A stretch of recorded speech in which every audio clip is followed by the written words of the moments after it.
Donc moi, je suis membre des EDC donc depuis 2019, donc DC 44 et dans ce cadre-là, on nous a proposé, de mener une action dans le cadre d'un mécénat de compétences, avec les apprentis d'Auteuil et j'avais trouvé l'idée très intéressante parce que, c'était, l'objectif était de repositionner d'un point de vue un peu marketing, un peu stratégique, un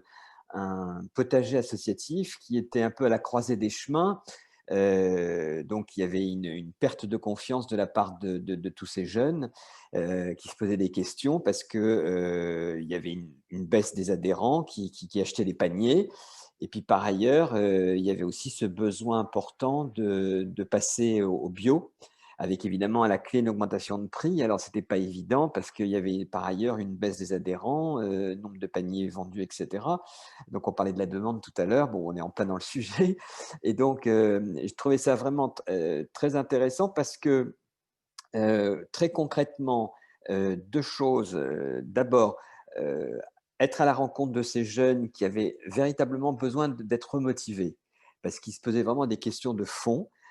donc au-delà du fait qu'effectivement on apportait dans le cadre de nos compétences, on apportait des réassurances en matière de prix, en matière stratégique, en matière d'offres et cetera. Bon, c'est pas le sujet de ce soir, mais c'est l'idée que fondamentalement, on les a, réassurés et donc on les a remotivés et c'est vrai que quand on travaille la terre comme ça, bon alors on produit des beaux produits, surtout ils sont partis en bio, ils ont fait de très belles productions, en se disant: «Bah, je suis pas sûr de les vendre, je suis pas sûr que ça se vende», voire même à la limite, les gens vont pas vouloir les acheter. Ça, c'était pas quelque chose de facile et donc cette rencontre avec ces jeunes et leur faire comprendre qu'il y avait rien de perdu, que tout était possible, de leur donner la confiance en eux, en les remotivant, voilà, ça c'était vraiment un point clé de notre action. Ça c'était la première chose que je voulais dire et la deuxième, c'est qu'en matière de confiance en soi,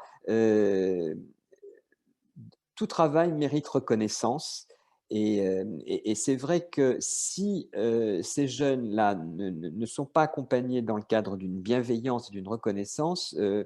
peuvent pas fonctionner, de façon efficace. Donc il faut qu'ils se concentrent totalement sur leur travail en étant sûrs que leur travail est reconnu. Donc ça a été un point clé. D'ailleurs, j'en profite pour remercier, Virginie Barreto, qui est donc la responsable de ce potager associatif et qui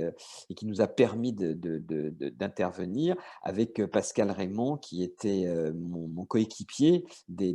EDC 44. Et donc, voilà, à nous deux, on a eu cette joie en étant à leur rencontre, de leur apporter cette confiance en eux dont ils avaient besoin pour avancer. Pour vous présenter plus globalement Apprentis d'Auteuil, donc moi je me présente, donc Pascal Borniche. Je suis directeur régional Nord-Est pour Apprentis d'Auteuil. Donc il y a 5 grandes régions à la fondation et je fais partie des EDC à Senlis, dans l'Oise. Apprentis d'Auteuil, aujourd'hui, c'est 30 000 jeunes et familles, 240 établissements en France et en Outre-mer, sur 4 domaines d'activité qui sont la protection de l'enfance, donc des jeunes qui sont placés par les départements ou par la justice pour les protéger. Euh, Également des établissements scolaires, que ce soit des écoles primaires, des collèges, des lycées professionnels, des centres de formation, et puis également des dispositifs d'insertion. On parlait du potager associatif il y a deux minutes, mais également différents chantiers d'insertion, mais également des dispositifs dans les entreprises, où l'idée c'est de pouvoir accompagner des jeunes sur toute la partie du savoir-être et de l'accompagnement. Et puis aussi des dispositifs de soutien à la parentalité autour des maisons des familles, donc qui accompagnent des parents, parfois qui sont en difficulté de leur enfant à devenir parents entre eux, et donc une entraide entre ces parents, souvent dans les quartiers prioritaires de la ville, mais également dans des zones rurales. Euh, Apprenti d'Auteuil, beaucoup connaissent, c'est une œuvre d'église reconnue d'utilité publique, Et donc, depuis maintenant plusieurs années, on est partenaire d'Agir avec les EDC et c'est une grande chance pour nous. D'abord parce que cet ADN autour de la pensée sociale chrétienne est quelque chose qui nous habite et sur lequel on essaie de travailler en développant une certaine vision de l'homme. Alors, on en parlait tout à l'heure sur la vision de l'homme par rapport au monde, on parlait des récits bibliques et autres, et comment on permet aussi à la société qui est la nôtre aujourd'hui d'avancer, de co-construire ensemble et d'avancer sur ces dispositifs. Et on a pu voir que depuis ces dernières années, alors il y a eu des choses qui ont été faites en Picardie, mais il y a également des choses qui se font dans le Nord-Pas-de-Calais, en Normandie, il y a des choses à Lyon maintenant, il y a des choses qui sont en train d'être initiées en Alsace, en Bourgogne, voilà, dans le Sud-Ouest. Enfin, on voit que les choses sont en train de se prendre en place. Et si je peux donner quelques exemples, j'ai eu la joie de pouvoir inviter des équipes EDC à venir dîner avec les jeunes.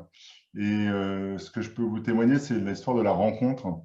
entre des jeunes parfois mineurs non accompagnés, des jeunes qui ont connu foyer, puis famille d'accueil, puis foyer, d'avoir un dirigeant ou un entrepreneur qui s'intéresse à lui, qui l'appelle par son prénom, le jeune l'appelle le dirigeant par son prénom, il y a une rencontre qui se fait entre le monde de l'entreprise et ces jeunes parfois qui ont eu des difficultés. Et aujourd'hui, plusieurs membres des EDC nous accompagnent, alors comme Jacques sur des questions de mécénat de compétences, mais également sur d'autres projets. Et c'est une vraie chance de pouvoir développer ça voilà, au niveau national avec vous.